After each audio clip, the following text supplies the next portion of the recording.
આગળ વાત કરીએ તો સાંસદ પરસોત્તમ રૂપાલાએ કડવી વાસ્તવિકતા વર્ણવી બંધારણ ઘડવા પર ભાર મૂક્યો। જાહેર મંચ પરથી પાટીદાર સમાજના શ્રેષ્ઠીઓને આકરી ટકોર કરી। સુરત ખાતે આયોજિત સૌરાષ્ટ્ર કડવા પાટીદાર સેવા સમાજના કાર્યક્રમમાં લોકસભા સાંસદ પરસોત્તમ રૂપાલાનું સંબોધન સામે આવ્યું। તેમણે કહ્યું કે સમાજના કાર્યક્રમોમાં નેતાનું ભાષણ ચાલતું હોય પાછળથી ખાલી થઈ જાય છે।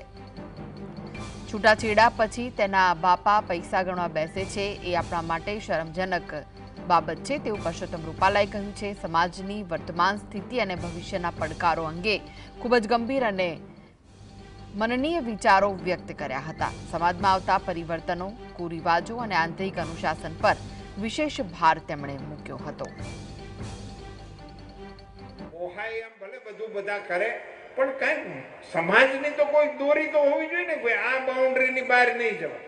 પછી હું હોઉં તોય ભલે અને મારો ડ્રાઈવર હોય તોય ભલે, બે જણાએ એક લાઈનમાં, એનું નામ તો સમાજ કહેવાય।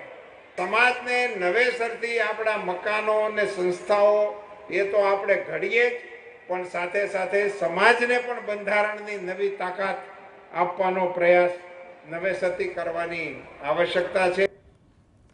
તો વધુ વિગતો માટે જોડાઈ ગયા છે સુરતથી સંવાદદાતા સાહિસ। જે રીતનું પરસોત્તમ રૂપાલાનું નિવેદન સામે આવ્યું છે, ટકોર કરી છે પાટીદાર સમાજને, શું વિગતો મળી રહી છે?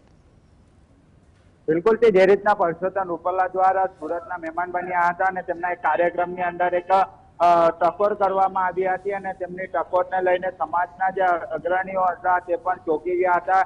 કારણ કે જે ટકોર કરવામાં આવી હતી તેમણે જણાવ્યું હતું કે સમાજના કાર્યક્રમમાં નેતાનું ભાષણ ચાલતું હોય ત્યારે પાછળથી ખાલી થઈ જાય છે। છૂટાછેડા પછી એના બાપા પૈસા ગણવા બેસે છે એ આપણા માટે શરમજનક બાબત કહી શકાય। કારણ કે અવારનવાર છૂટાછેડાની ઘટના પણ બનતી હોય છે ત્યારે તેમને ટકોર કરવામાં આવ્યું હતું કે સમાજ એક હોવું જોઈએ અને સમાજના લોકો પણ સાથે હોવા જોઈએ તેવી વાત જે છે તે કરવામાં આવી હતી। તે પછી નેતા હોય કે પછી સામાન્ય જનતા હોય, તમામ માટે આ વાત જે છે તે કરવામાં આવી હતી અને તેમને જણાવ્યું હતું કે સમાજની વર્તમાન સ્થિતિ અને ભવિષ્યના પડકારો અંગે ખૂબ જ ગંભીર અને મનનીય વિચારો વ્યક્ત કરવામાં આવ્યા હતા। સમાજમાં આવતા પરિવર્તનો અને કુરિવાજો અને આંતરિક અનુશાસન પર વિશેષ ભાર મૂકવો જોઈએ। કારણ કે જે રીતના સમાજની વાત કરવામાં આવે તો જે સમાજના બનાવ બનતા હોય છે, જ્યારે છૂટાછેડા થતા હોય છે ત્યારે અનેક ઘટનાઓ પણ સામે આવતી હોય છે જે સમાજ સાથે નથી ઉભું રહેતું અને તેના કારણે પરસોત્તમ રૂપાલા જે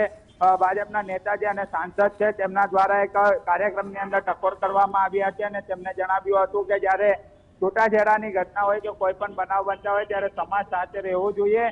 જે તેમને જણાવ્યું હતું કે જ્યારે નેતાઓ સ્ટેજ પરથી ભાષણ કરતા હોય ત્યારે પાછળથી ખુરશીઓ ખાલી થઈ જતી હોય છે તેવી વાત પણ તેમના દ્વારા કરવામાં આવી હતી। જી સાહિસ, જે રીતે તેમને નિવેદન આપ્યું છે તેને લઈને રાજકીય ચર્ચાઓ શું થઈ રહી છે અને પાટીદાર સમાજ તરફથી શું કોઈ પ્રતિક્રિયા આવી છે? બિલકુલ, જ્યારે તેમના દ્વારા જે સૂચન કરવામાં આવ્યું છે ત્યારે કોઈ પણ પાટીદાર અગ્રણી કે સમાજ તરફથી કોઈ પણ જે નિવેદન સામે નથી આવ્યું, પરંતુ જ્યારે તેમનું નિવેદન ચાલી રહ્યું હતું ત્યારે પાછળ બેસેલા સ્ટેજ પર તમામ લોકો ચોંકી ગયા હતા। કારણ કે સમાજની વાત આવતી હોય ત્યારે સ્વાભાવિક છે કે રાજકીય નેતા હોય કે રાજકીય ની અંદર પણ એક ચર્ચાનો વિષય બની જતો હોય છે। જે રીતના ભૂતકાળમાં પણ અનેક છૂટાછેડાની ઘટના સામે આવી છે ત્યારે સમાજ ક્યાંક ને ક્યાંક હાથ ઊંચો કરી દેતો હોય છે અને સાથે નથી ઉભો રહેતો, તેના જ કારણે તેમનો એક નિવેદન જે છે તે સામે આવ્યું હતું અને હાલ પાટીદાર સમાજના જે અગ્રણીઓ છે કે પાટીદાર સમાજના નેતાઓ છે આ સમગ્ર નિવેદનને લઈને તેમનું પાટીદાર સમાજ તરફથી કોઈ પણ નિવેદન સામે નથી આવ્યું। જી, આભાર સાહિસ સમગ્ર માહિતી આપવા માટે।